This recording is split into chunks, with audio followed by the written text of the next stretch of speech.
اسلام کا دوسرا معرکہ غزوہ احد شریف شوال المکرم میں تقریباً مختلف اس میں تاریخ آتی ہیں۔ 17 شوال یا شوال کے شروع میں غزوہ احد جو ہے وہ ہوا۔ یہ اسلام کی دوسری جنگ تھی، غزوہ احد۔ احد ایک پہاڑ ہے مدینہ شریف سے، حضور کے روضہ اقدس سے تقریباً 3 کلومیٹر کے فاصلے پر۔ بعض لوگ وہاں جاتے ہیں، زیارت کرتے ہیں، وہاں آپ کے چچا جان حضرت امیر حمزہ رضی اللہ تعالیٰ عنہ کا مزار مبارک ہے، اور حضرت امیر حمزہ رضی اللہ تعالیٰ عنہ حضور کے چچا جان ہیں، اور آپ کو یہ بھی شرف حاصل ہے کہ آپ ہاشمی بھی ہیں، آپ صحابی رسول بھی ہیں، اور حضور کے چچا جان بھی ہیں، اور حضور کے رضائی بھائی بھی ہیں، حضور کے رضائی بھائی بھی ہیں، یعنی جس ماں سے حضور نے دودھ پیا ہے اسی ماں سے حضرت امیر حمزہ رضی اللہ تعالیٰ نے بھی دودھ پیا ہے، تو جس کو ہم رضائی بھائی، دودھ والے بھائی کہتے ہیں، تو حضور کے بھائی بھی ہیں۔ آپ کی بڑی ساری شانیں ہیں، وقت کے دامن میں وسعت نہیں کہ آپ کی چند باتیں، تھوڑی سی باتیں بھی سنا سکوں، اتنی شانیں رب نے عطا فرمائی ہیں۔ آپ جب اسلام لے کے آئے تو تاریخ میں آتا ہے کہ آپ شکار کرنے کے لیے باہر تشریف لے گئے۔ جب شکار کر کے باہر آئے تو آپ کی لونڈی نے آپ کو بتایا کہ تیرے بھتیجے کو، محمد کو، ابو جہل نے مارا ہے آج۔ ابھی آپ اسلام نہیں لے کے آئے، حضور کا کلمہ نہیں پڑھا آپ نے، ابھی صرف یہ سنا کہ میرے بھتیجے کو ابو جہل نے مارا ہے، زخمی کیا ہے، تو دل میں اتنا رنج ہوا، اتنا افسوس ہوا۔ اسی وقت آپ سیدھا ابو جہل کے پاس گئے، وہ اپنے حواریوں میں بیٹھا ہوا تھا، تلوار کا سیدھا وار کیا اس کے اوپر اور اس کو زخمی کر دیا۔ اسے کہا کہ تیری جرت کیسے ہوئی کہ تو جا کے محمد پہ حملہ کر دے؟ کیا تو نے اسے لوارس جانا ہے؟ تو نے اتنی بات ہوئی تو ابو جہل کو سمجھ آ گئی کہ اب یہاں جان بچانی مشکل ہے۔ اس نے معافی مانگی، جان چھڑائی کہ مجھ سے غلطی ہو گئی۔ آپ واپس آئے۔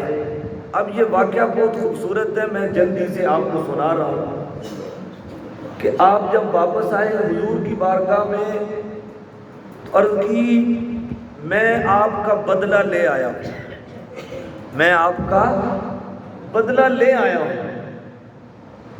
حضور کے چہرہ انور پر کوئی خوشی کے آثار نمودار نہ ہوئے، حالانکہ وہ سمجھ رہے تھے کہ میں بدلہ لے کے آیا ہوں تو مجھے بڑی شاباش ملے گی اور میری حوصلہ افزائی کی جائے گی۔ جب حضور کی بارگاہ میں آ کے عرض کیا کہ حضور میں آپ کا بدلہ لے آیا ہوں، اس نے معافی مانگی ہے مجھ سے، میں نے اس کو زخمی کیا ہے، آپ نے فرمایا چچا مجھے اس بات پہ خوشی نہیں ہوئی کہ تو میرا بدلہ لے کے آیا ہے۔ عرض کی پھر بتاؤ کس بات پہ خوش ہوتے ہو تم، بتاؤ، فرمائیں آپ کی خوشی کس بات میں ہے؟ فرمایا خوشی اس بات میں ہے کہ جس خدا کو میں مانتا ہوں تو بھی اس خدا کو مان۔ میری خوشی اس بات میں ہے، اگر مجھے راضی کرنا چاہتا ہے، میری رضا چاہتا ہے تو پھر پڑھ اشہد ان لا الہ الا اللہ واشہد ان محمد۔ تو آپ نے اسی وقت کلمہ پڑھا اور دائرہ اسلام میں داخل ہو گئے، اور ہمیشہ جان ساری سے آپ کے ساتھ لڑتے رہے، آپ کا دفاع کرتے رہے۔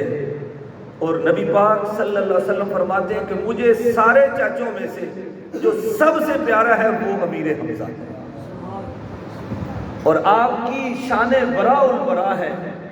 آپ جب احد شریف میں شہید ہوئے تو اس کے بعد جتنی دیر حضور اس ظاہری دنیا میں رہے، آپ اکثر آپ کی قبر انور پر تشریف لے جاتے ہیں، بلکہ یوں روایت میں آتا ہے کہ جس دن آپ شہید ہوئے آپ اس دن آپ کی قبر انور پر سالانہ جاتے، اور آپ کی ظاہری زندگی کے بعد صدیق اکبر بھی آپ کی قبر انور پر جاتے، فاروق اعظم بھی جاتے، عثمان غنی بھی جاتے، اور حضرت امام جعفر صادق علیہ رحمہ فرماتے ہیں کہ مجھے میرے والد نے امام باقر نے بتایا، اور امام باقر فرماتے ہیں کہ مجھے میرے والد امام زین العابدین نے فرمایا، اور امام زین العابدین فرماتے ہیں کہ مجھے یہ میرے والد حضرت امام حسین نے بتایا کہ میری اماں جان، پیار سے کہے نا سبحان اللہ، شہزادی کونین، دختر مصطفیٰ، بانو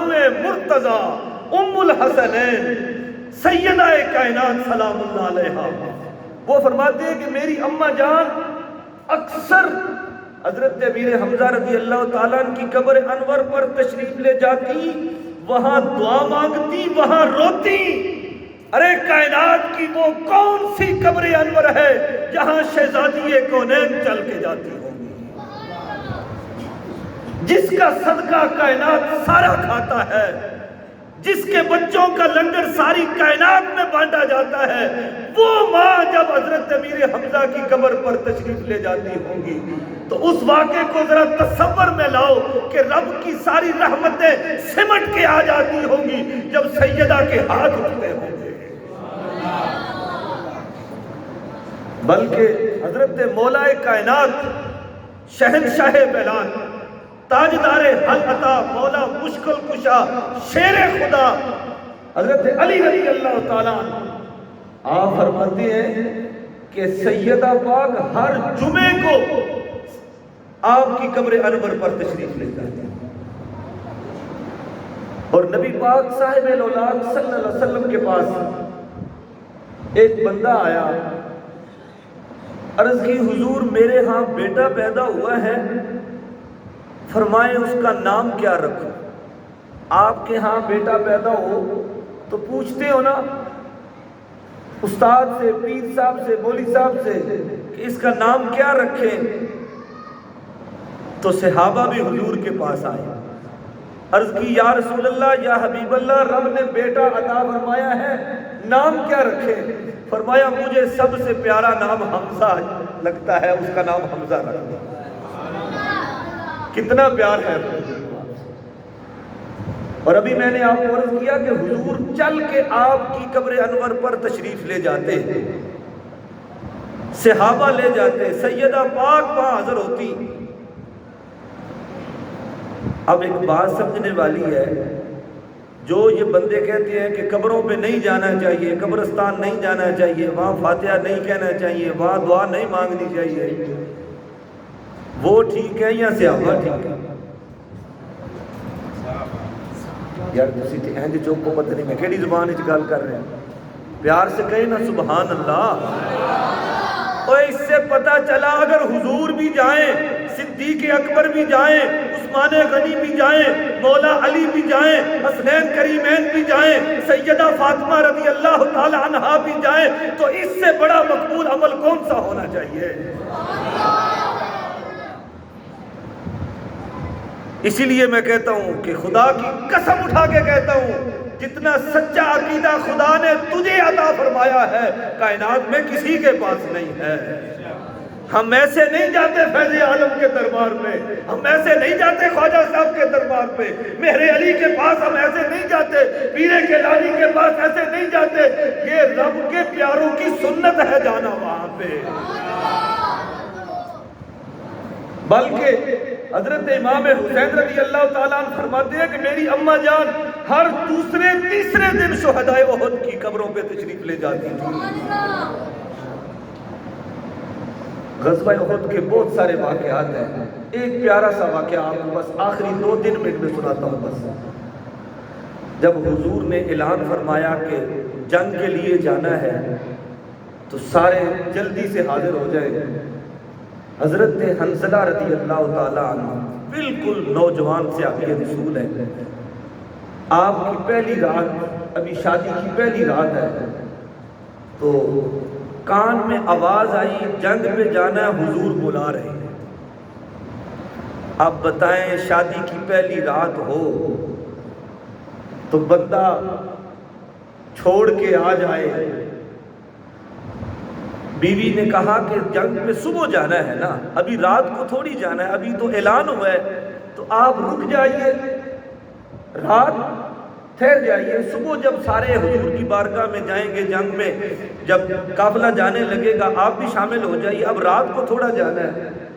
فرمایا حضور کی بارگاہ میں آرڈر آ گیا، اب دیر گوارا نہیں، اب دن ہے یا رات ہے، اب حضور کی بارگاہ میں حاضر ہونا ہے. آپ اسی حالت میں آ گئے، جنگ پہ تشریف لے گئے، وہاں اتنے زور سے لڑے کہ شہید ہو گئے. جب شہید ہو گئے تو جب سارے صحابہ جو شہید ہوئے تھے ان کے جسم جو ہے وہ اکٹھے کیے جا رہے تھے، تو دیکھا سب کے جسم مل گئے ہیں، سب کی میتیں جو ہیں وہ مل گئی ہیں، مگر حضرت حنظلہ رضی اللہ تعالیٰ عنہ کا جسم اقدس نہیں مل رہا.